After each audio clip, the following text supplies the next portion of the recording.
Let's go.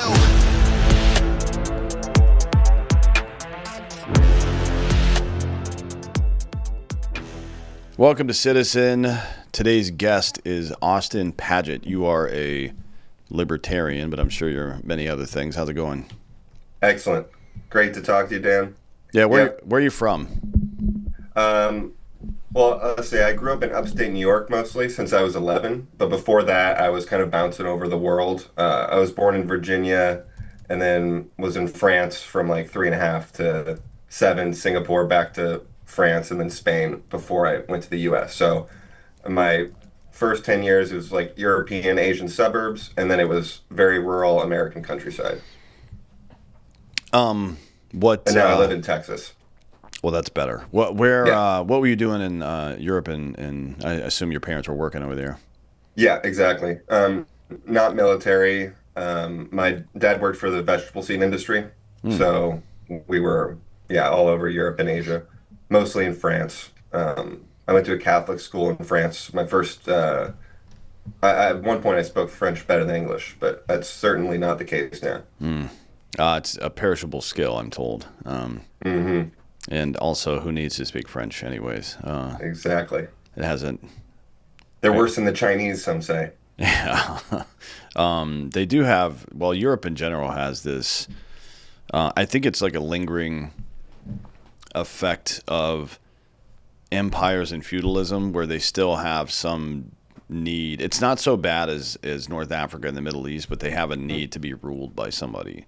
Whereas, if you look at America, broadly speaking, and I mean people that have, like, whose cultures have grown up here, not necessarily new cultures, but that's not really the way, I mean, all the stuff that our founders learned about self-government and shit like that. I think England unintentionally made a big mistake not setting up formal governments in the United States and all the new colonies, because the colonial people and I mean, even the ones that split apart, like when Pennsylvania kicked out certain people, homeboy just went up and created New Hampshire. You know what I mean?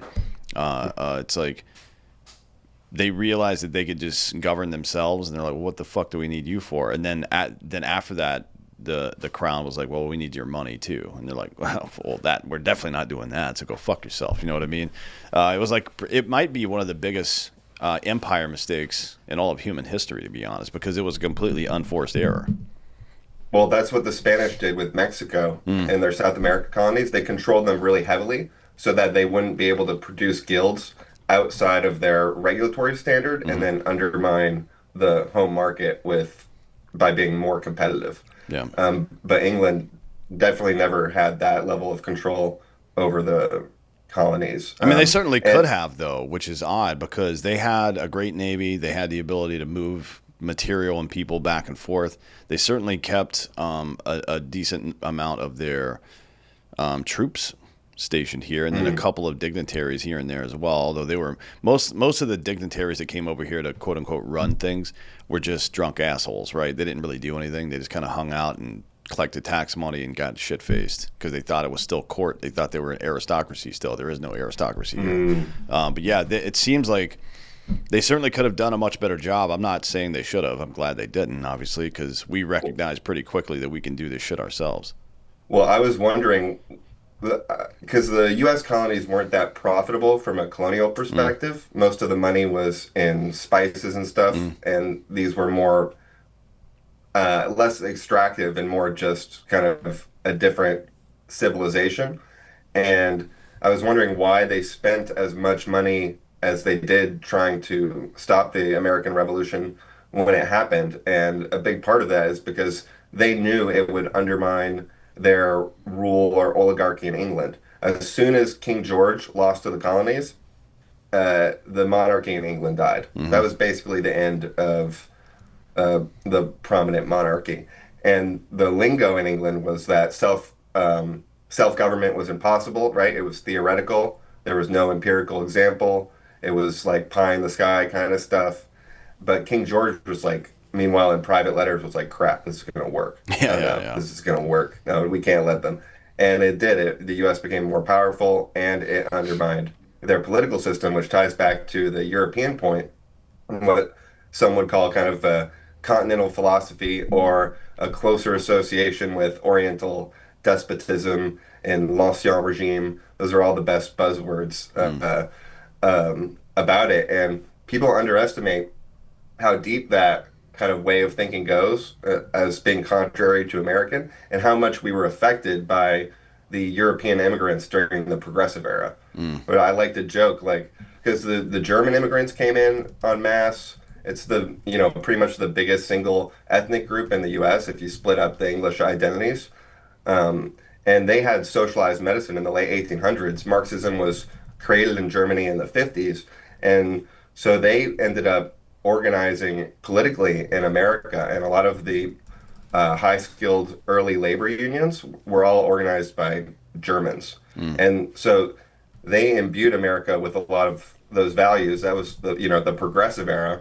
And that crop of progressive era immigrants kind of contributed to a lot of the bad socialist policies we have today.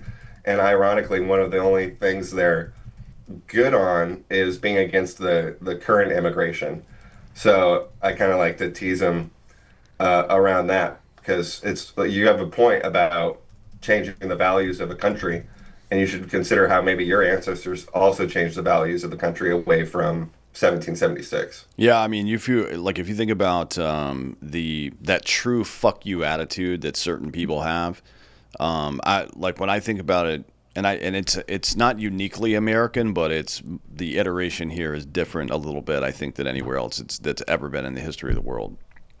A lot of that shit, like we think of ourselves as English, Irish, Italian, German, whatever the fuck else, in a lot of ways, and then everything else that came a little bit later. But no, people don't really mention Scotland or the Scottish Enlightenment that much, although Mhm. they'll cite Adam Smith and Hume and people like that quite a bit. It was that idea of self government and the not just self government itself, but the underlying principles that they said not only is self government possible, but you have a duty to do that, right? And it is a natural right to do that as well. And I think the contribution of the Scott thinking, the Scottish Enlightenment thinking coming here, because if you look around Appalachia, that's where a lot of those Scottish people up and down that mountain chain, that's where they settled. And they still, Yep. it's deeply part of their culture. They still really believe, like, you don't have the right to tell me what to do. I don't give a shit what the issue is. Mm. And it stands as something of I guess, a bulwark against tyranny to some degree, right? You might call it an extremist position, and maybe to some degree it might be an extremist position, but in some regards, rather. But that's fundamental to the American experience. It's probably all things being equal. If you take away the distance between us and England and all that other stuff, I think that attitude that came here with those people specifically might be the reason that we won the Revolutionary War. In addition to, help from France, the distance between us, all that stuff helped. But I think from a personnel standpoint, the Scottish Enlightenment might have had a bigger impact on our ability to just win the war, right? Just to say no in unison. That's really funny you say that because to show how deep it runs, my grandfather moved to the Rust Belt after World War II because that's where a lot of the jobs were. But before that, my family was in Appalachia on both sides since the 1600s, Scotch, Irish, Mm. English settler groups. And so I still have that strong libertarian instinct, even though I grew up in upstate New York and my family was in Ohio before that, just, a couple generations separated, but the patterns linger on pretty clearly. And there was a quote from a Hessian officer during the Revolution that this isn't a revolution. This is just another Scots-Irish rebellion. And I Yeah. got this from the book Born Fighting because you think about it, England was fighting the Scottish and Ireland for 1,000 years. Mm. The big diaspora from Scotland or Northern Ireland, Scots-Irish, came in the 1700s and the 1600s right on the back of a bunch of English farm burnings where they burned down all the farms and wrecked the country. So those guys, after fighting for 1,000 years, having their farms burned, the ones that moved to America and now have an extra ocean between them and can run around, the the Appalachian Mountain woodlands. Good luck keeping them down. It was hard enough to, I mean, it took England forever to subjugate Ireland and Scotland. So those guys represented not necessarily all of the historical figures you hear about at the time. And Appalachia during the Revolution was kind of more like a civil war than pure resistance, like parts of New England. But the Scotch Irish still made up 45% of the fighting force, and they did most of the what do you call it, Mel Gibson type Yeah, yeah. patriot Guerrilla fighting warfare. that Yeah, was so effective. yeah, yeah, yeah. I mean, it was born out of this centuries or even millennia maybe long uh, situation where they're much smaller, less equipped force fighting the largest empire in the history of the world at the time. Hmm. And they brought that style and tradition, not just the military tactic, obviously, but the survival skills and the attitude. I think the attitude plays the biggest possible role in all this stuff because if you give somebody that attitude, uh, guerrilla warfare and self-government will follow. You know what I mean? And Yeah. I think those things kind of spring forward from there. Um, so that's always been a really interesting and overlooked part of our development as a country. To be honest, for me, I don't know why we don't talk more about that because it is fundamental, and it also brings this back into the conversation that I like to have with people about what libertarianism is and isn't. Hmm. As a standalone political party, I don't think, or even a standalone ideology, I don't think that's what it is. I think it's a complement to your politics more or less, right? Like That's here are the things that I think are right and just in the world, and I think that it is up to the individual to make those things happen. The individual, you know, uh, uh, operating freely together should as they choose to make those things happen the way they see fit, right? Because there's hmm no like if you just to break this down, because some people get offended by that idea. I don't know why, to be honest, but there's there's the way that you know that libertarianism is not a standalone ideology is because there's polarity inside the movement, right? So there's no polarity in liberalism or conservatism. There's certainly broad degrees of how liberal or how conservative you are and how you feel about certain things. Yeah. But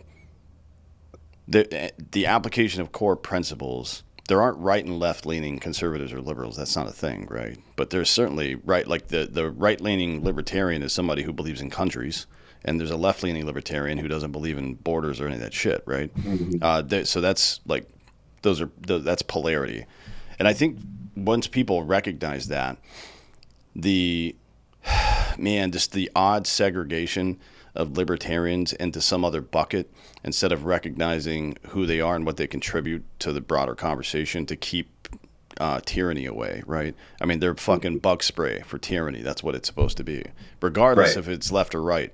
It's bug spray for tyranny, and the more we can look at it like that, I think the more people will take it seriously and not as like I don't like a libertarian running for president is I don't know how useful that is for America or for libertarianism, frankly. I'd like to hear your thoughts on that. Yeah. A lot of it comes from these language games also around liberal right, which started as like a right wing, associated term, classical liberalism, then was hijacked in the early 1900s. And so you have these semantic situations where you have like Rush Limbaugh type conservative who's likes a lot of libertarian values, but Mm, will hear the word liberal and associate it with progressivism, mm, which then creates an opportunity for people to play word games to benefit like factional divisions within the modern right. So it gets like really distracted around the semantics of it, but I think you nailed the core of it, and the core is libertarianism as a term or concept how people normally think of it is clearly not enough. All you need to know to tell that is say what doesn't it tell you? Like what doesn't this libertarian legal code tell you? It doesn't tell you anything about discernment. It doesn't tell you anything about how to achieve your values or get where you are. You need like a much more complex way of operating within the world to be aligned with goodness than just this kind of like um, sometimes uh, autistic prescription. And then it gets into problems with the like objectivist materialist paradigm, which parallels problems in broader society Mm. because we got to this point where we thought we could figure everything out deterministically and scientifically and um, objectively, when in reality, the world is complex to the point where it's designed um, with uncertainty being baked in to the paradigm because the world functions probabilistically. Mm. And so, uh, yeah, it's there's a lot of different strains of libertarianism that goes wrong for various reasons. But I think an easier way to think of libertarianism to get away from those label games is just small government. What I consider libertarian is people who generally believe in small or no government. It doesn't matter if you're talking about your North Star or like practical politics, like those general values. And if you look at the people in America who believe in small government, like they're 90% on the right. Mm. So like it's easy to divide libertarians into like 50-50 left right, especially when you look at the party.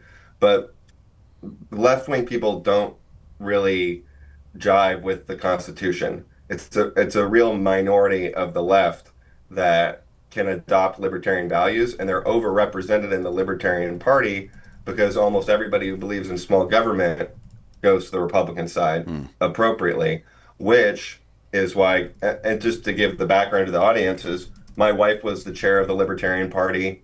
We met with President Trump before the election and worked out a deal with him to free Ross Ulbricht and try and, have this policy discussion and work on getting libertarians into the bureaucracy. And we have a very productive relationship that's ongoing. And we did that through the party because we wanted to use it basically as a fixer instead of a spoiler. Mm. So there's ways you can use these organizations effectively to exercise outsized leverage for the amount of investment in order to make a much bigger pull in the Republican Sure. Party than you could necessarily do directly. Yeah, But it's important that you make it constructive. I agree. Not many people want just a cup of ice, but a lot of people want ice in their fucking drink. You know what I mean? Mhm. It's a simple metaphor, but That's great. Yeah. I've said that to a lot of people before. It's like, look, don't get distracted by the compliment to the thing. I appreciate, like, we're not going to stop using ice because this is America. I know you spent some time in Europe and they don't do that shit over there, but that's because they're retarded. Yeah. Colder They literally drinks. don't use ice. Yeah, it's so they don't have weird. the energy. Yeah, they literally don't have the energy to do it. Yeah, yeah. You mentioned the LP and all that stuff and the interaction with Trump, and still, yeah, and I agree with you because I would consider myself right-leaning libertarian too. In the actual definition of that phrase, not necessarily Right. in the definition. The marketing. Yeah.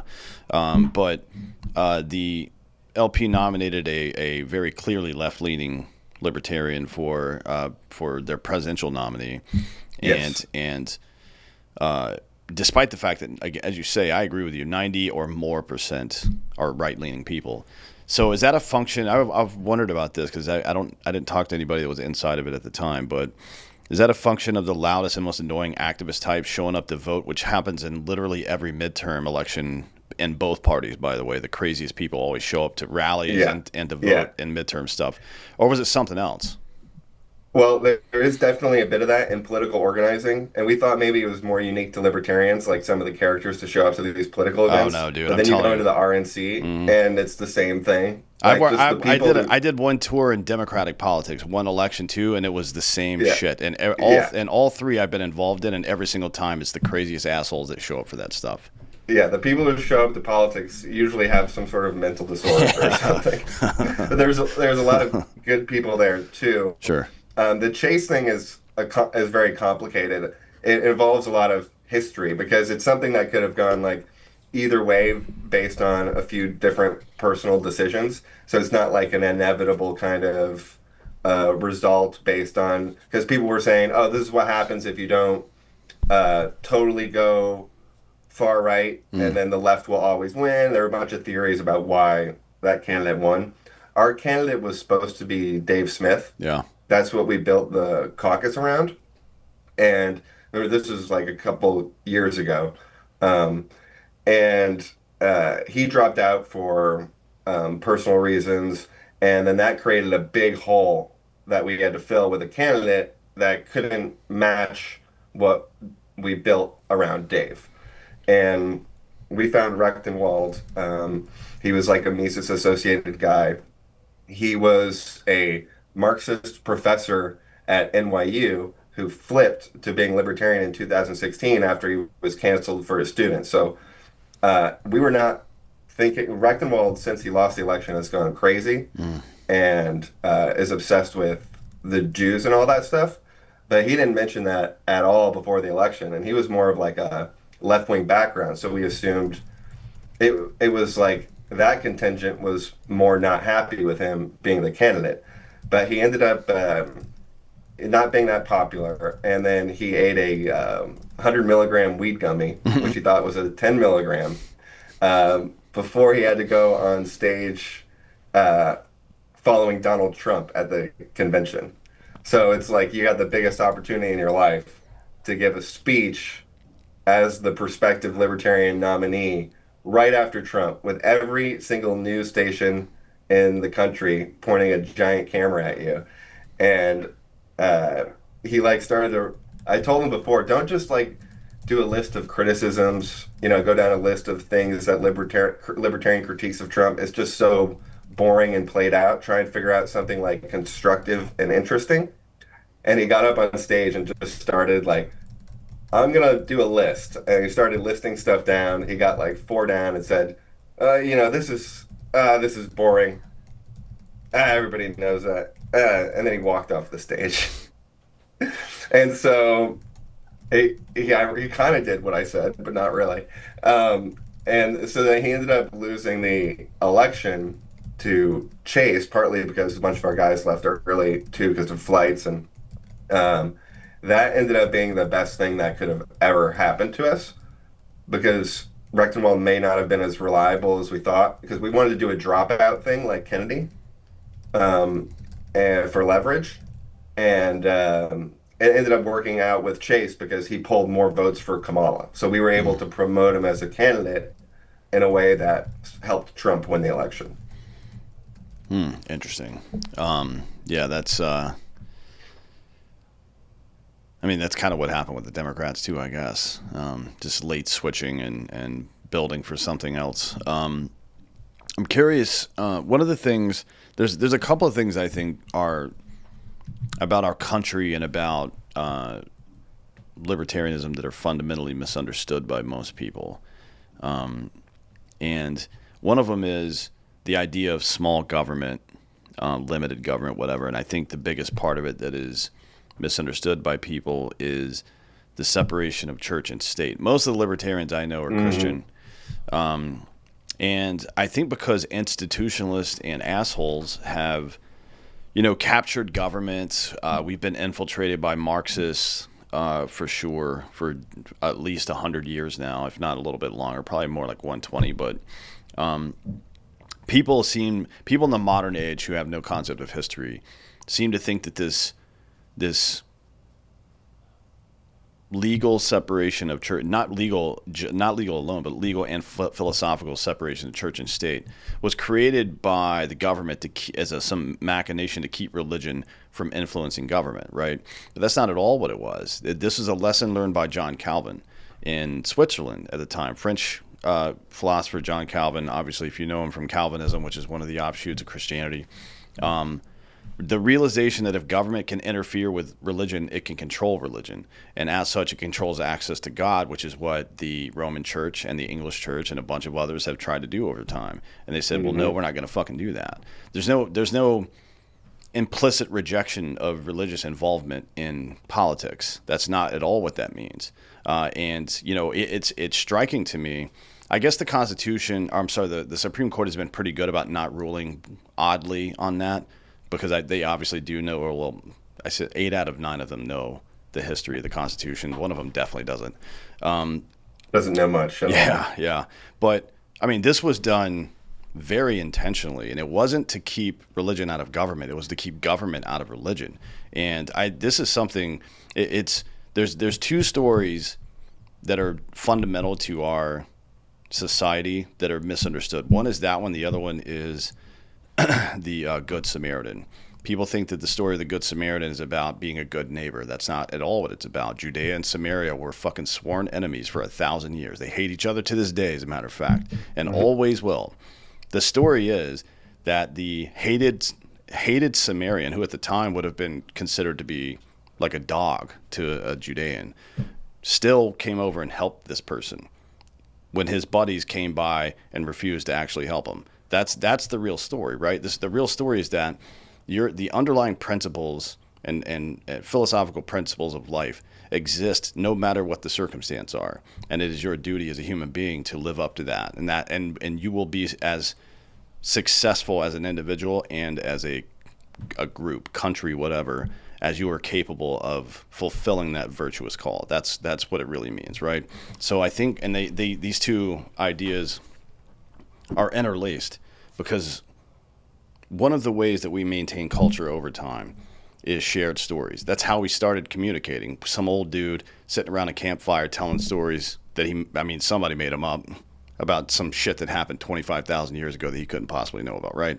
But that's how it started. We graduate to inside around a hearth, and then inside around a radio, a TV, the internet, whatever the fuck, right? That's how it's always been. Oral tradition turned into written tradition, and so on and so forth. This is fun. This is fundamental to who we are, and we try to separate that from politics. Yeah, we lose who we are entirely if we try to separate those 2 things in the way that they weren't meant to be separated. The separation is one direction only. Now, that isn't to say that tax-exempt churches should be endorsing political parties and campaigns and shit like that. But definitely they should be talking about politics. Politics is the way that we come together and decide how our world's going to run. And I think that, you know, this idea that somehow religion should be or is being excluded from that, I don't believe that's true. I don't think that there's any historical evidence to suggest that's the way that we should behave. This episode is brought to you by Cape. Traditional carriers like AT&T, Verizon, and T-Mobile have made headlines again and again for data breaches and surveillance scandals. These companies are often ISP conglomerates whose business models go beyond providing you with connectivity to actively collecting and selling your personal data to ad networks and data brokers, and that's why you're getting weird phone calls and emails all the time. Well, many people use tools like VPNs, as do I, encrypted messenger apps, private browsers, etc., to protect themselves, but app-based solutions can't fix vulnerabilities at the network level. Once the data transmits over the line, then you lose some control over it. And this is where Cape comes in. Founded in 2022 by experts in telecom, cybersecurity, and national security, Cape is a secure mobile carrier providing premium cellular service just like AT&T or Verizon, but designed with privacy and security as its first principle. It has all sorts of features like minimal data collection, SIM swap protection, enhanced signaling protection, which is systems are designed for operability, not security. These are designed for security. Encrypted voicemail protects a lot of your sensitive info. And then private payment, card info is tokenized and you don't have to provide additional info. So Cape is an MVNO, which means we lease access to major carrier infrastructure, just like Mint Mobile, just like T-Mobile's infrastructure. They lease T-Mobile's infrastructure. However, most American MVNOs are quote-unquote light MVNOs. This means that while the MVNO may present as a different company, the underlying mobile core and subscriber SIMs are still from the underlying carrier, which means you are subject to whatever infrastructure problems that T-Mobile or whomever else has. CAPE is a heavy MVNO. This means that while we also lease access to physical infrastructure from other carriers, we actually own our own mobile core and provision our own SIMs. CAPE is the only privacy-focused carrier in the country that owns and operates its own mobile core. No other carrier provides this set of capabilities. They take security seriously. They partner with Proton, the email service that you've probably heard of, Proton Mail, EFF. They partner with Graphene, which we use for payment processing already. So if this all sounds good to you and you want to protect yourself against security breaches, go to cape.co/citizen and use the code CITIZEN33 for 33% off CAPE for 6 months.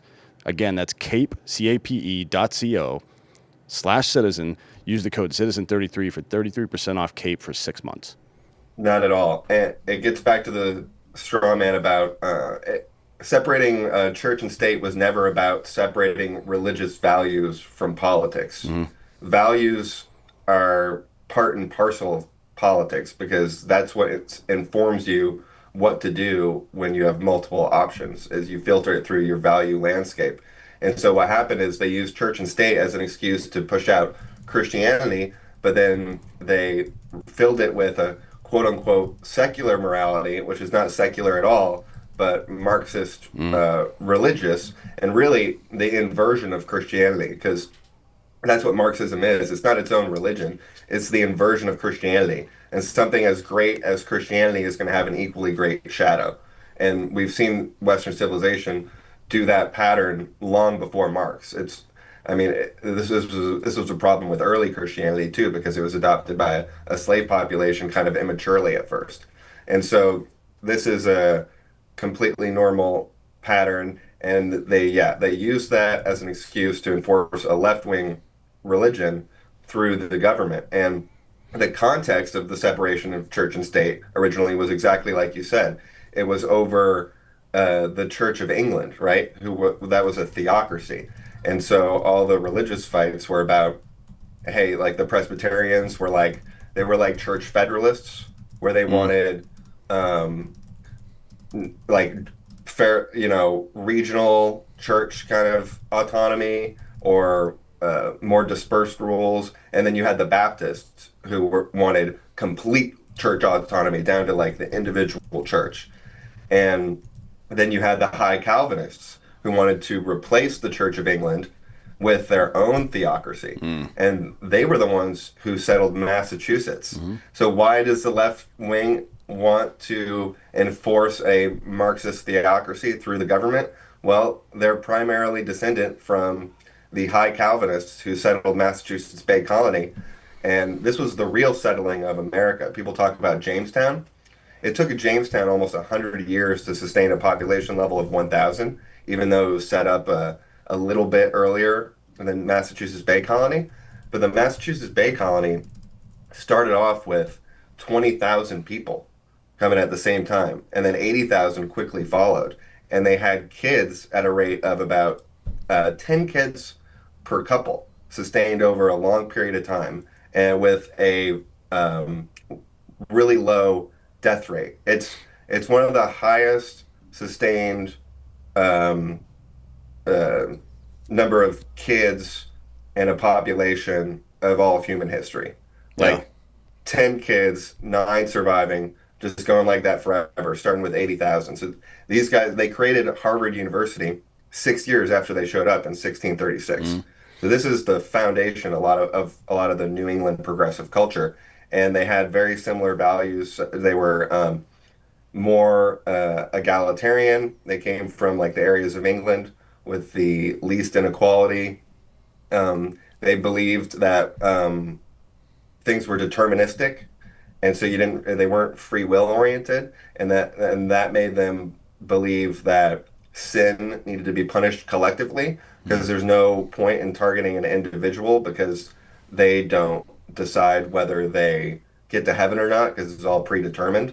So it was like this group morality. They would use terms that equated to social justice, like judgment and discernment being a loving act, like to judge others as a loving act, which is parallel social justice. How they say like policing the bad ideas is because they love you. So all these patterns stem from the different settler groups. Just how we talked about the impact of Appalachia on American politics, these other groups also have an impact. And ironically, the left comes from the most theocratic settler group. Yeah, which is it's all very interesting if you understand the history of this stuff. There's a guy I said New Hampshire before I met Rhode Island. Roger Williams was booted, and like 12 seconds after they got there, he got kicked the fuck out of Massachusetts for saying dangerous shit like the civil government had no right to interfere in religious matters, for example, and that the colony should purchase land from Native Americans instead of stealing it, and blah blah blah. And he got kicked out, founded Providence, which turned into Rhode Island. Ann Hutchinson was another one that got banished from that area. And of course, there's witchcraft trials and all sorts of other fanatical bullshit that happens in that area over the course of about 100 years as they're establishing that colony. And it's no surprise, that things went the way they did and are going the way they are now. And there's, excuse me, I'm not saying that that you should personally be Christian or not necessarily. That's up to you. I'm not particularly religious myself, but I will tell you that the United States is 100% a Christian nation. Like the fundamental principles of it are Christian, not necessarily in the doctrinal or theological sense, but in the cultural sense, which is far more important in my opinion, because the liberty movement as we know it doesn't happen without the Protestant Reformation. It just doesn't happen, right? Without things like, obviously there's some military stuff like the Northern Barons in England making King John sign Magna Carta, fine. But without Luther and all these other guys that came later, this idea of people were deeply religious, and no matter what new fact or philosophy they may learn, you have to understand that these Englishmen and just more broadly speaking, Europeans are going to take what you tell them, even if it makes perfect sense, and try to figure out if it makes sense with the Bible. They have to, right? I mean, that's something that they have to do. So under medieval Christendom, spiritual authority flowed downward. Salvation came from the church only. The Bible was kept in Latin, so people couldn't read it. There was the Septuagint floating around, but who the fuck spoke Greek? You know what I mean? And obedience to hierarchy was both a civic and sacred duty, right? I mean, this idea, the divine right of kings, was still the law of the land. And then the Reformation reversed that flow. The Defiance of Rome by Martin Luther in 1517, authority became a matter of conscience, not lineage, which returned that right to the individual. It is not just right, but it's also your responsibility to be virtuous as an individual. And his central claim wasn't really political. It was a theological claim, which is why it resonated so well. The fact is that faith is an act of personal conviction, not of group identity or morality or any of that collectivist bullshit. And it's unmediated by institutional control. It is your responsibility. And you can't pay off the church to get out of trouble. You can't, and the church also can't hold you hostage. Neither of those things are reasonable. And this single assertion detonated 1,000 years of political assumptions, mostly that the divine right of kings, which was transferred onto the church at some point as well. And none of this shit happens. None of this shit happens without the Protestant Reformation, because it betrayed the underlying principle of the world. If the soul is free before God, then no man can be compelled in any matter of conscience again.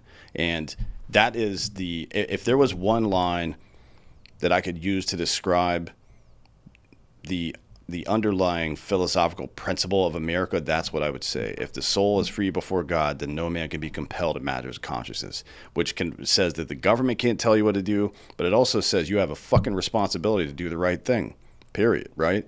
So that's why when I say, people will say that this is a Christian nation, and some folks will trend in the wrong direction and say, yeah, we should have a theocracy, or we should do this or do that, or we should have government mandated this. Like, no, dude, you're fucking missing the point. right, especially when you're trying to do it in the name of God, and there's kind of a lot of reactionary trends where they're trying to go back pre-Reformation. Mm, I like what you said about the conscientiousness and the responsibility, and also connecting it to the divine rights of monarchs, because the Industrial Revolution was directly connected to the unseating of the Dutch monarch, followed by the weakening of the English monarch, culminating in the American Revolution. That the the weakening of those monarchs was the only reason they were able to get rid of their guild monopolies mm, and become more of a federalist structure. And then they were able to innovate at ridiculous rates, and they killed the French oligarchy. The French tried to invade, they failed, and then it created this kind of hermetic, anti-fragile effect that's what upended global game theory mm. towards basically cooperation over coercion. And then these countries that were more free became way, way more powerful. Um, and uh, yeah, it's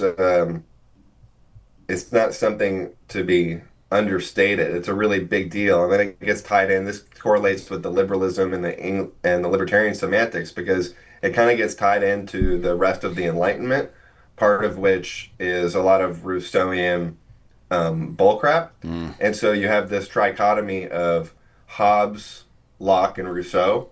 Hobbes is saying you need total authority, right? Pretty much a monarch.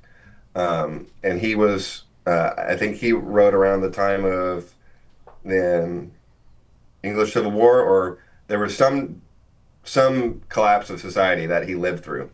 And he correctly observed that if structure, the hierarchy breaks down, then there's going to be chaos.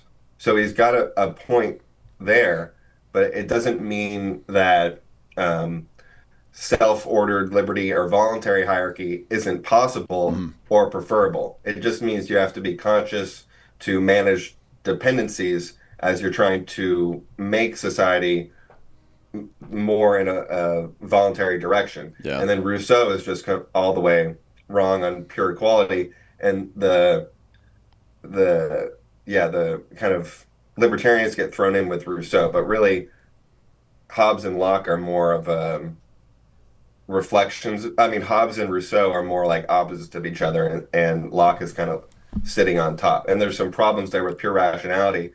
But Locke didn't even really totally subscribe to that. So there's some strum in there as well. Yeah, I mean, so yeah, Hobbes would have been fine with, let's say, I assume Alexander Hamilton probably would have been a fan of Hobbes. Hmm. Jefferson was definitely more of a fan of Rousseau, although I don't know how seriously he took it all. I mean, there's this like, there is this saying that I hear frequently, and I don't know that it's completely untrue, but it's that if Hamilton and the Federalists had gotten completely their way, we would have become a monarchy, and if Jefferson had completely gotten his way, we may not be a country anymore. And there's probably some truth to that, which the underlying lesson from that is obviously that we need all these people to fucking give us these ideas. Because Locke was I guess, the arbiter of reason in that regard when all this noise is going on. I would say Montesquieu too, but Montesquieu was more on like the practical level, like separation of powers are really important to him, just as a fundamental of government, not necessarily as a philosophy. Really, it's just like this is like if you want this machine to work correctly, you got to have these things, otherwise it gets corrupted. But Locke says the end of law is not to abolish or restrain, but to preserve and enlarge freedom, right? So like all this stuff that Rousseau is talking about with absolute everything. Everything should be good all the time. This like whatever fucking Quality, state of nature. yeah, this equality state of nature stuff must be perfected all the time. And then Hobbes saying that well, you need rigid structure.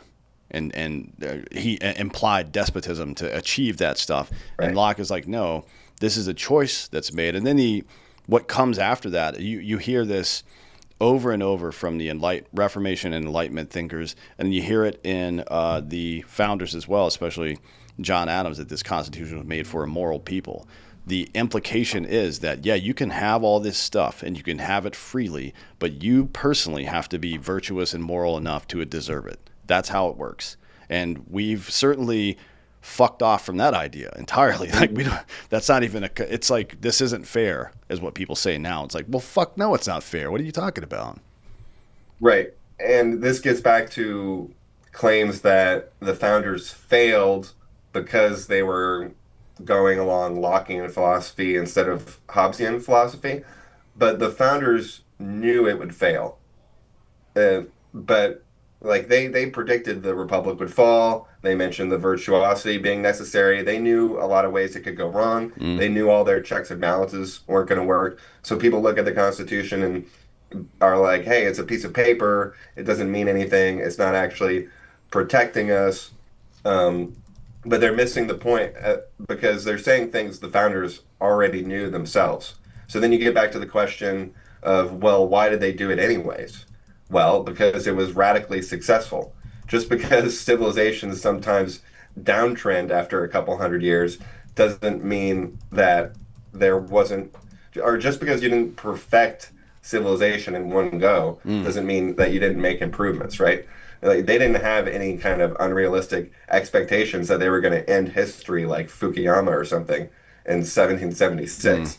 And so we shouldn't have those expectations for them either. And we should pull out the basically the valuable parts instead of throwing it all away. Yeah, I mean, it's insane to me the way that some people look at this stuff. But I don't like. I try not to be too judgmental because the education system has certainly failed us. Hmm.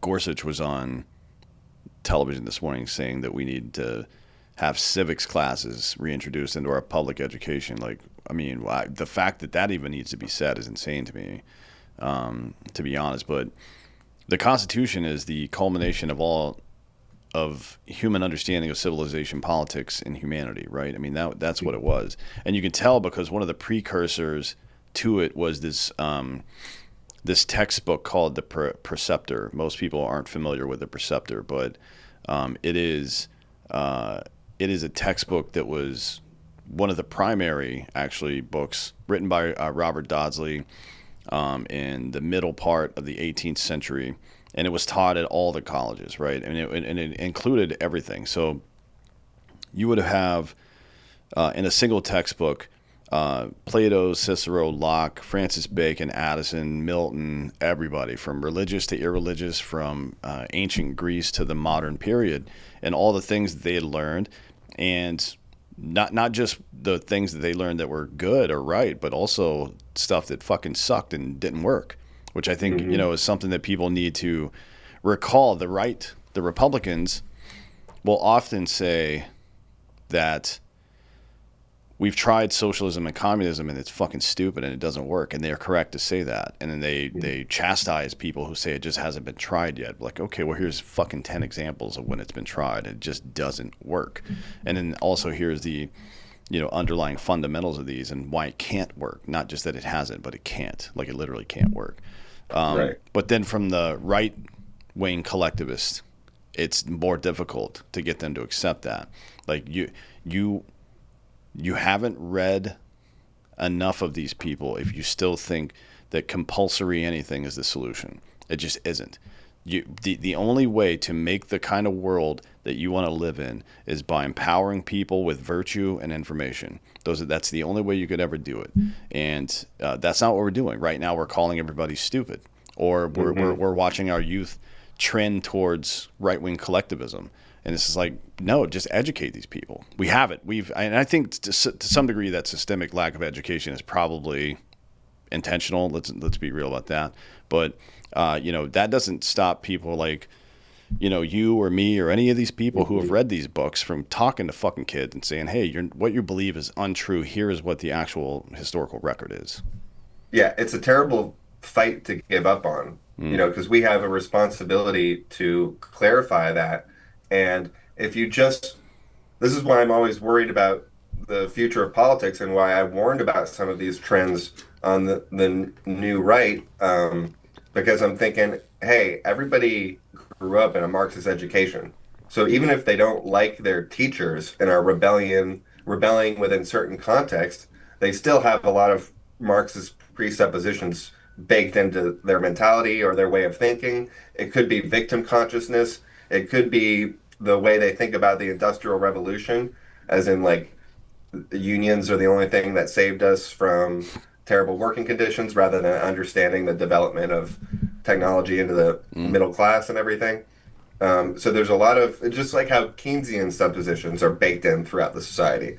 It's nothing personal. It's just how you grew up, and only a fish, as Tolkien says, only a fish out of water has an inkling for water. Mm. So a lot of people don't understand what they're repeating that maybe is tied to a more authoritarian tradition. And then even if they're out of the water, sometimes their clothes are wet and they don't realize it, right? So it's like you want to point this out, but then it gets personal because people don't like the term communist, which is great. Mm. You shouldn't. So no offense. I just want to, it gets hard to analyze because it gets into labels that makes people upset. But basically, you can do two things. You can try and teach people the better way, or you can become an empty vessel for the crowd. And way too many people are becoming empty vessels for the crowd Mm. because, I mean, the sausage that comes out is based on the ingredients that go in. So unless you fix the input, you're not going to be able to manage the output. And they're looking at the inevitability of that output and adjusting to it rather than trying to actually have an impact on the inputs. Yeah, yeah, yeah. It's a good explanation on how the Frankfurt School infiltration into U.S. education achieved the Overton window push towards the left. I mean, it's insane. The if you look at, just forget about the individual political positions and think about just the values of people, like the value of the individual's choice, the value of not having government intrude, the historical more conservative viewpoint of non-interventionalism as a standard, and then we make exceptions as we see fit, as opposed to the opposite, which is like, hey, if somebody's talk shit, let's get them, and then we'll fucking deal with it later. All these things have been influenced heavily by the infiltration of all of our systems, the long march through the institutions by these neo-Marxists from the Frankfurt School. And I mean, it's 100% true. 80% of your time is spent around women now as a child. Not that women are bad or anything like that, but you need men in your life too, right? I mean, it's a very important thing. And the primary education is, even amongst more right-wing educators, is still kind of couched in a lot of these Marxist philosophies, like life should be fair or something. Like, come on, man, what the fuck are you talking about? Like, and to his credit, Peterson has cited over the years a lot of good research on Northern European countries as they became more legally egalitarian. They became more divided based on sex. Like there were in the U.S., like 80% of nurses are female. In like fucking Norway, it's 92% or something like that. You know what I mean? Right, Like because the more choice people have, the more they're able to express natural preferences. That's right. So instead of more choices resulting in equality, the increased ability to make a choice led to people choosing more along their natural sexual preferences. Right. Yeah. That, and which was Locke's entire fucking point. You know what I mean? Which when I hear people say that, going down the Lockean path was a mistake or a failure, like, what the fuck are you talking about? No, we failed the system. If liberty fails, it won't be because the Constitution wasn't written correctly. It'll be because you didn't have the moral courage to live by it. That's the reality of the situation. So, and it's our duty, every single generation's duty, to not reimagine it, you know what I mean, but to map it onto the current circumstance. I think we have this idea of a living document mixed up a little bit, because it is a living document. It's a living document in that, it's a decoder ring. You put all the data from the current world in through that decoder ring, the decoder ring of all of human history, right? All of the philosophy, starting with the ancient Greeks and Romans, the Bible, everything, right? It's almost like AI. Yeah. Yeah, you just you accumulated over such a long period of time. Right. Yeah, you feed your data into that, and then you get an output, and the output is very frequently the same. It's that it's republicanism and federalism typically, right? We need some structure of government to protect us. There's no question about that. But as limited as possible, and everything else goes back to the individual. And the only way it works is if the individual takes the responsibility required of them. Otherwise, the entire thing collapses. So when we blame big government and the deep state and everything else for all of our fucking problems, that to me is just as stupid as any of these other ideologies out there. You are responsible, period. Well, that's a big part of it, right? Is the government has destroyed agency. It's destroyed the ability for people to adopt meaningful responsibility. And so when you have no agency and when you have no responsibility, you're not going to be thinking like a responsible person, which is why like so much of the and I don't like this framing, but we'll go with it for now. But say the center right, is often business people or anybody who has adopted some sort of responsibility. And a lot of the far right, even though I consider real far right libertarian, but whatever, is a lot of people without agency who are basically looking for solutions, and that gets complicated because we do need institutional change. It's not enough just to be responsible, but you also need to be responsible. So you need both, and a lot of times we get stuck in this false dichotomy around it. But the erosion of agency is super important, and I realized that when I spoke to President Trump, because when I was, meeting him to talk to him, I had to consider, okay, I have various judgments, I have various preferences, but I also have to acknowledge constraints. No one's really put themselves in the position of imagining what it's like to have that responsibility. If people did that for 1 second, they would hopefully have this feeling like, oh crap, like I better get this right. There's a lot of I need some people's help. I need to talk to some people. I need to integrate things, and they would be filled with like a sense of consequence if they had to make decisions over the whole country. Hopefully, they wouldn't be filled with like a blind confidence, which would be even worse. But most people haven't even really considered the real implications or the real weight of that position, because you have to manage systems within the constraints of reality to advance. And a lot of the low agency online complaints are not at all solution oriented. And solutions are really important. You have to consider the second, third order effects of things. It's even like the with the H1B1 stuff, right?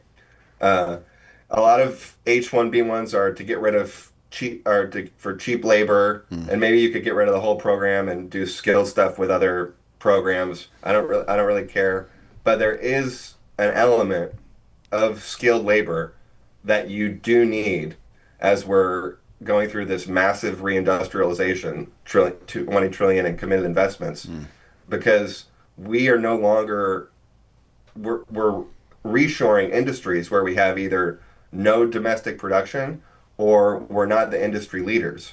So we're like the Japanese learning how to make guns from the Europeans at this point in a lot of categories because of how much we've destroyed our own country.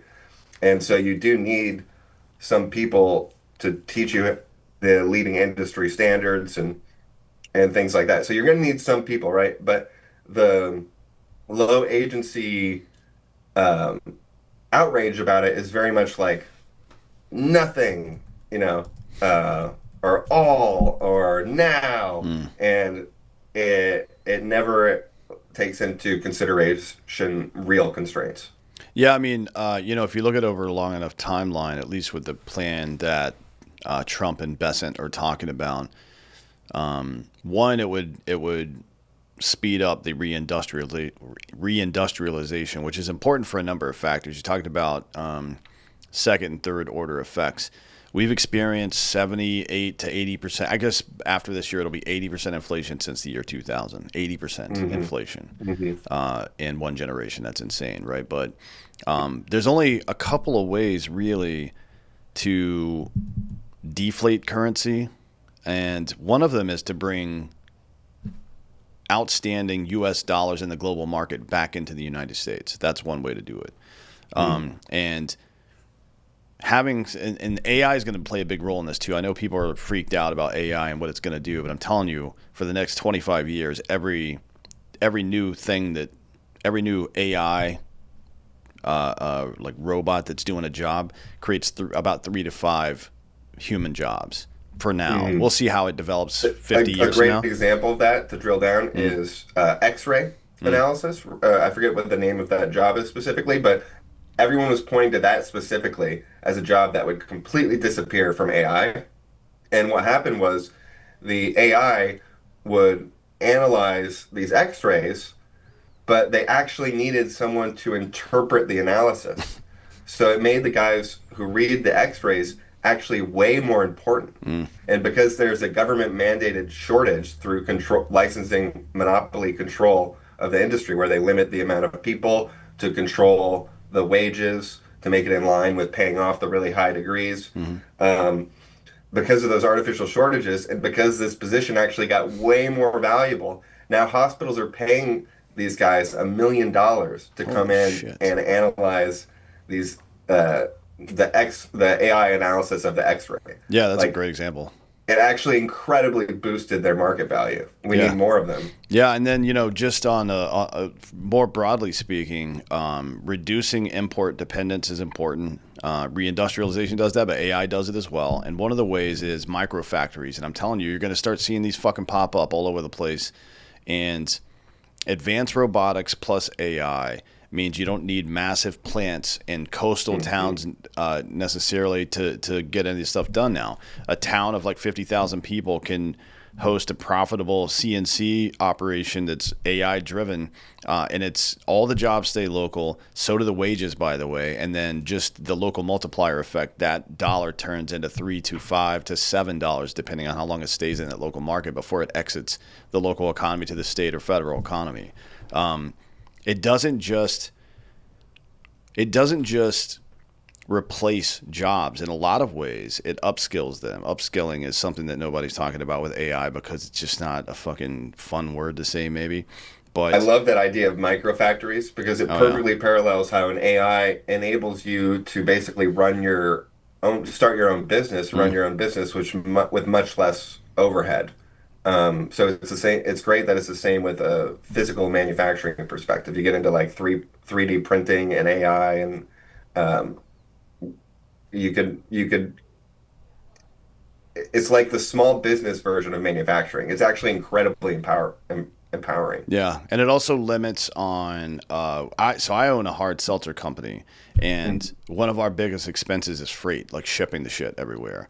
If I could have micro factories all over the fucking country doing this stuff, it would save me millions of dollars a year. It would save me millions of dollars a year, and also, of the millions of dollars a year I'm saving, a good chunk of that is staying in that local economy instead of being on the coast somewhere. You know what I mean?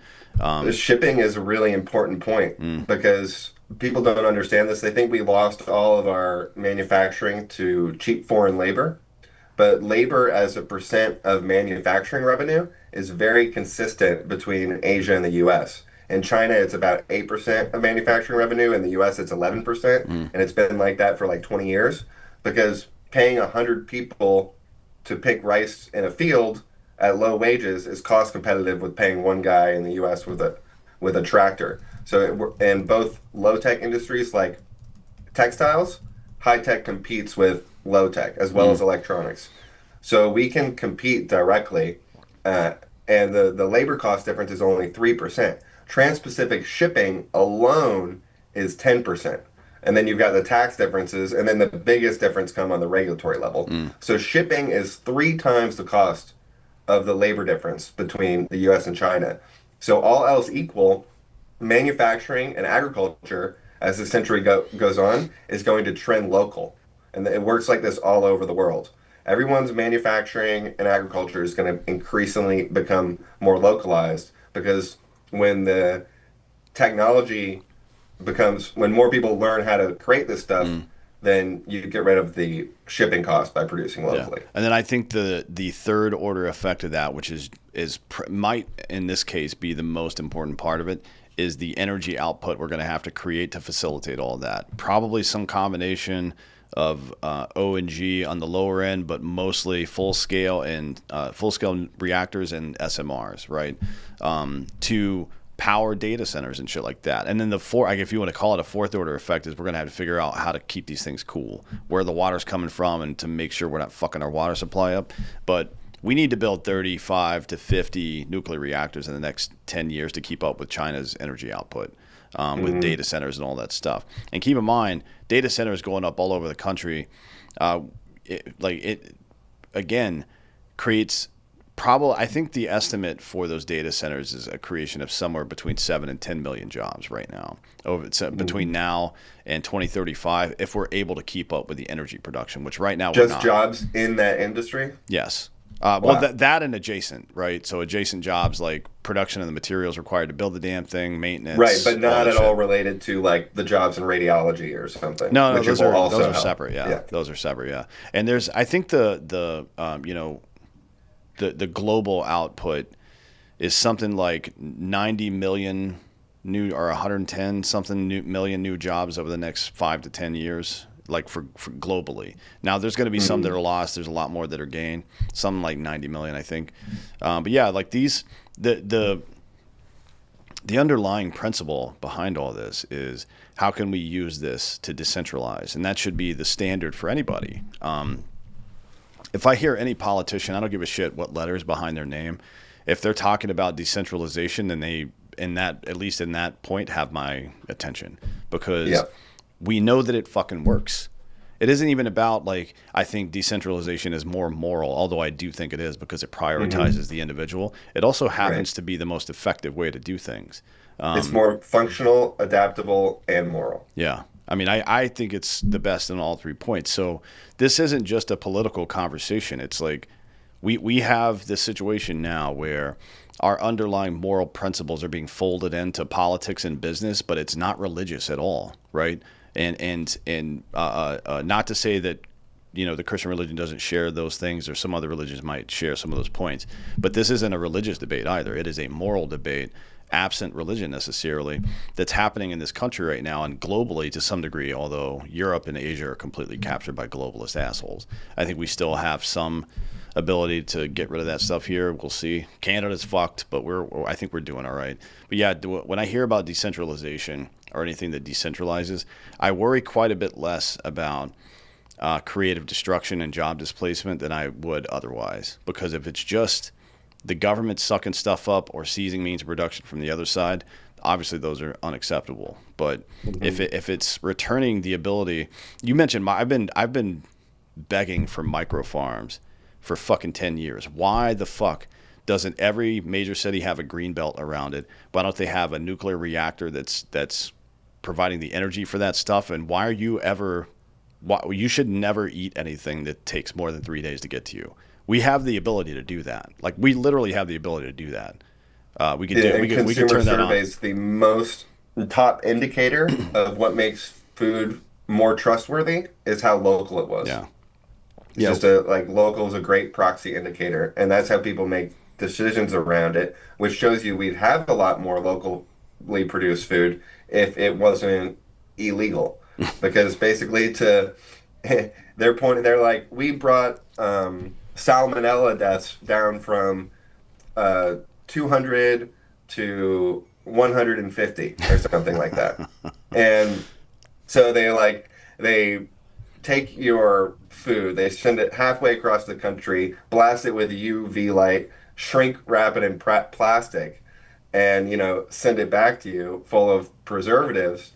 And so we're killing like tens of millions of people a year and creating chronic malnutrition to prevent 50 salmonella deaths, which, if you freed the food supply, would probably go back down even further just through the innovations.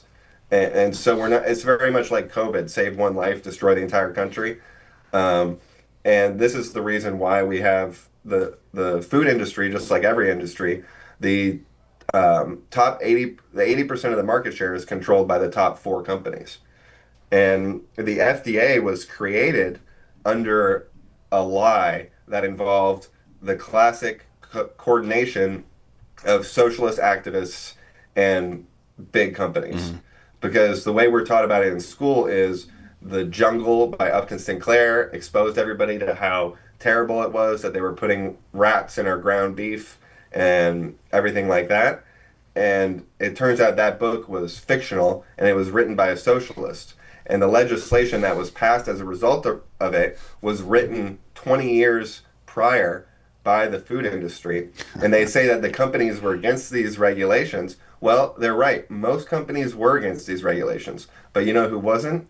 The top three companies in the Mm. industry who all testified in Congress for the passing of this legislation, which they were able to do because of the public outcry of this book.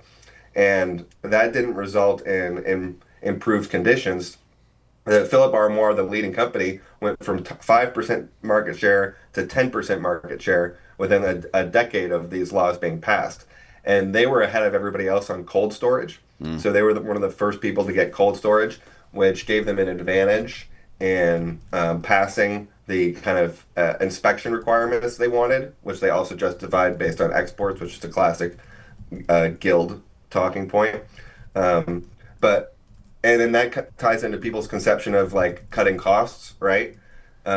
Because they think refrigeration is a cost, but refrigeration is not a cost, it's an investment. It's an Mm. investment that makes you a ton more money because you can hold your produce for longer, you can Mm. reach different markets, you can extend your shelf life. Like, it makes you much more profitable, but it's an investment. So the rest of the industry was trending in this direction. It's not like without regulations, we would have had no refrigerated cars, all train cars. All it resulted in was a regulatory cartel. That means we have no control of our food over our food supply. Yeah. By the way, just it isn't just the food industry that experienced that stuff. Between Clinton and Obama, we went from 6 major phone carriers down to 4. We went from 8 major airlines down to 4. We went from 25 major defense contractors down to just 5. Hmm. Every single industry has been infected by this stupid bullshit, and it is regulatory box out mostly. I mean, it's Yeah, it's well, mostly that. If you look at in 1970, mm, the top four companies in any given industry controlled 20% of the market share. Since the 70s, that's when you got the real explosion of the regulatory state. The FDA was created in 1906 or something, but the rules, the stack of papers have started exploding up to where it is now in the 70s. And in that time, we've gone through this massive market consolidation, which is ironic because historically we associate free markets with monopoly when during our biggest period of state intervention, we have less competition in the market than ever. And a regulated oligopoly can be a lot less competitive than a temporary natural monopoly, mm, which only occur in new industries. yeah, yeah, 100%. It's just you know, the public is very malleable opinion wise, and it like right now the biggest trend on the right is like black pill nihilism in a lot of ways. Hmm. It's either that or just falling back into like neocon institutionalism, and neither of those are Hmm. I mean that they don't And they work. drive each other. Yeah, They they connect to each other. yeah, and they don't work. I mean, it's stupid. Both of those are stupid things, which is why we go through these periods in Western history where we forget that the Stoics exist, and then remember all of a sudden some people write some books and make a bunch of money. Right. We get stoic for a little while, and then we're like, oh fuck, I forgot about those guys. Like we do the same You're right. It thing. trended about a decade ago. Yeah, we do the same thing with the history of our Constitution. And I'm writing a Substack on it now. It's like 30 parts on the full history of the Constitution dating back to the ancient Greeks. And that's the only reason for it. Is like it's like a math teacher getting you to show your work. The reason he does it isn't just to make you do extra work. It's so he can see where you fucked up. And you should be able to, Hmm. if you understand the history of the Constitution, why our founders made the decisions they did, and just as importantly, why they decided not to do certain things, like take Hobbes and Rousseau into account when they were writing these documents. Like they certainly knew Hobbes and Rousseau. obviously, right? But they didn't put any of that shit into government because they knew it didn't work. So if you understand all these things, you become much more difficult to fool. You become much more difficult to convince that collectivism is a good thing. This idea of doing away with agency, whether it's from the left getting rid of personal property, or if it's from the right and blaming everybody for your fucking problems, including the institutions. Because if you have no skin in the game on one side, or you have no personal agency on the other side, you won't rebel. There's no reason to rebel because you don't have anything to protect. It's not your fault. It's not your property. So you don't have anything to do there. Well, that's fucking point. That's pointed. There's a fucking point for that. And the point is that when the government shows up, no matter what your political leanings, and nobody has their hand out, they have no power there. And if you can become self-sustaining both intellectually and commercially, then government stays small by nature. It doesn't have the ability to grow large, right? So I think this is why they want you to be fucking dumb, or they want you to be ignorant to these facts.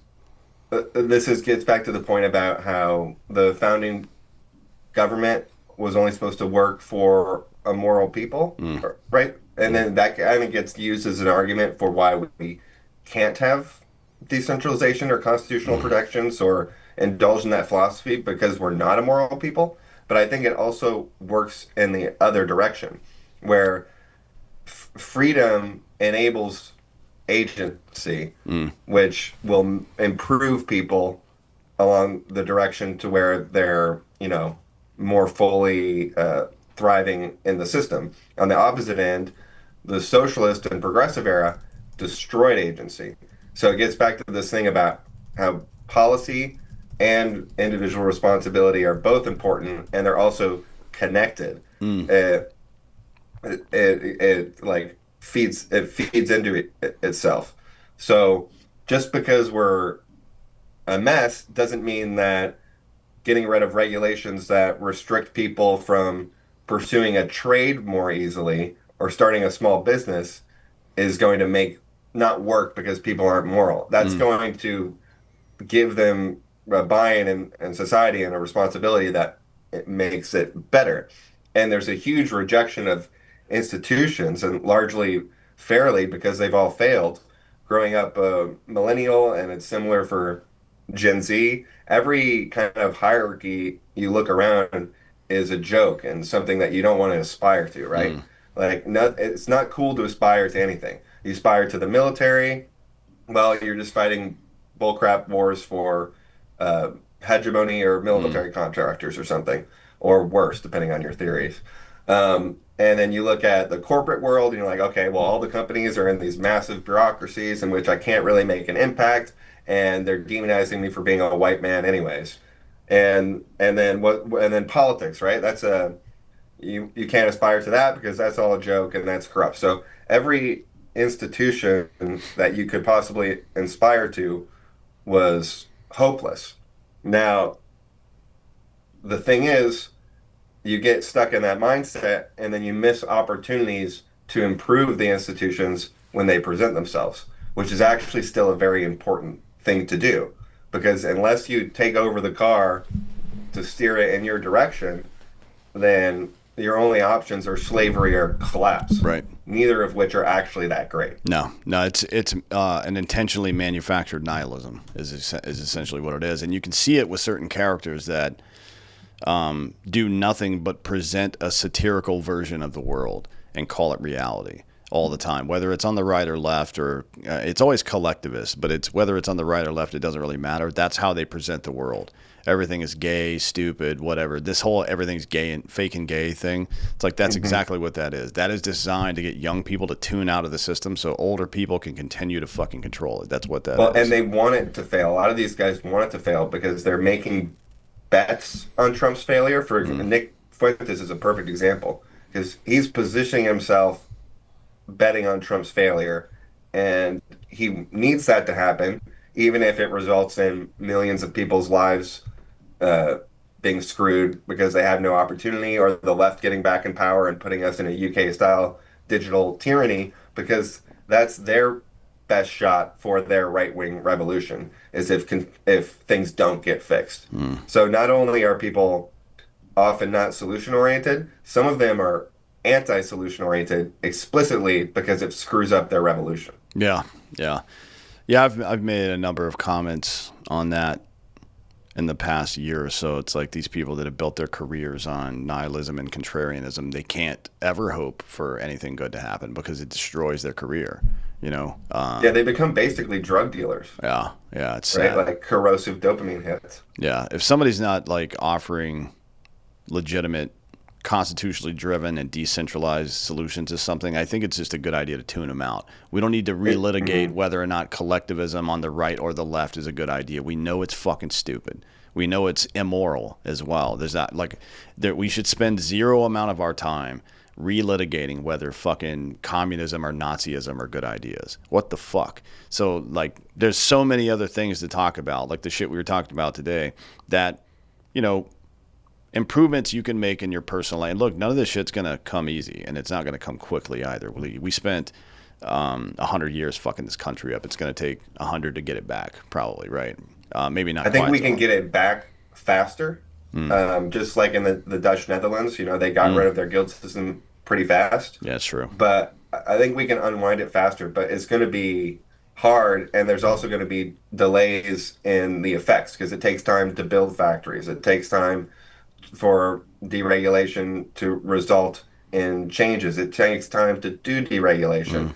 And we can go over some of Trump's successes in that area, which is a great example of how these commentators are so off the ball because they constantly blackpill, but not one of them will mention that Trump's fired 15% of the federal bureaucracy, 300,000 people. The guy's responsible for making the rules within these agencies unaccountably that control your life. This is the central planning of the economy. It's kind of a big deal. Um, and then getting back to like responsibility, right? All people will talk about is inflation or something. Like, and the Fed, great. It's good that people know central banking is bad, but now need to get into you need to imagine yourself in a position of responsibility, right? And then you realize that our reserve currency is a way for us to basically tax half of global dollar holders on our inflation so that we can get government spending paid for by like half of the world halfway, which is an advantage basically nobody else has. Right. And you get to the core of the spending problem, which is really what taxation is based off of. And then you get to the fact that you have difficulties there with Congress. And then you get to this huge opportunity within the bureaucracy to, for example, if you deregulated medicine in any serious way whatsoever, even a not very serious way, you could collapse prices 50% because the system is a joke. If you look at prices of industries, even relative to inflation, which is like 80%, medical prices have gone up 250% in the last 50 years. So there's other things that impact prices than just our one of many taxes, aka inflation, that relates to the overall spending burden. And so it's like no one's really taken it seriously enough to figure out how to effectively deconstruct it.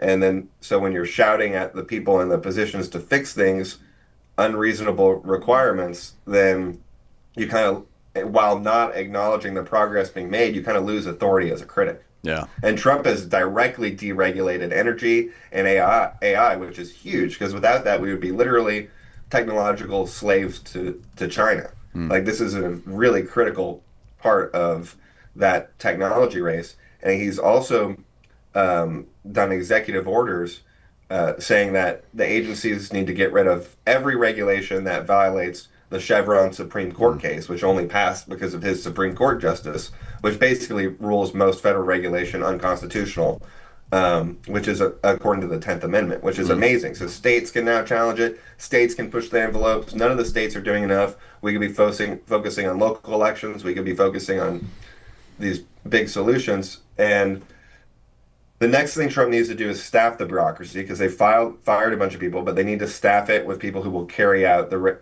regulatory agenda. And there hasn't even been an opportunity to do that because it's been all budget fights straight into government shutdowns. Like, he just got his count-in appointees confirmed is second round. Mm. So now when they open the government under their new rules, they're going to be able to have their budget for ICE. They're going to be able to start putting new people in. And so, I mean, they literally couldn't have done more or better in a lot of these dimensions. It's really revolutionary stuff that's going on, and we're not paying attention to it at all. Yeah. Well, I mean, I don't think I've been bitching about this for the last 3 or 4 weeks now. I don't think Trump's admin is doing a very good job of explaining this shit to people.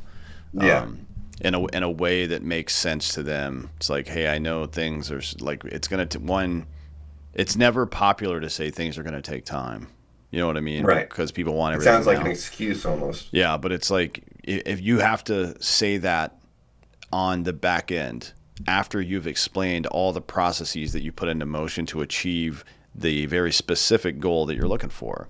Right. And people are not stupid. They're ignorant, but they're not stupid. They can follow it. If you tell them it's going to take this long to do this, and this is what we need from Republicans in Congress, and this is also what we need from Democrats in Congress to make this shit happen. Hold everybody, say what everybody's job is, and hold them accountable to it.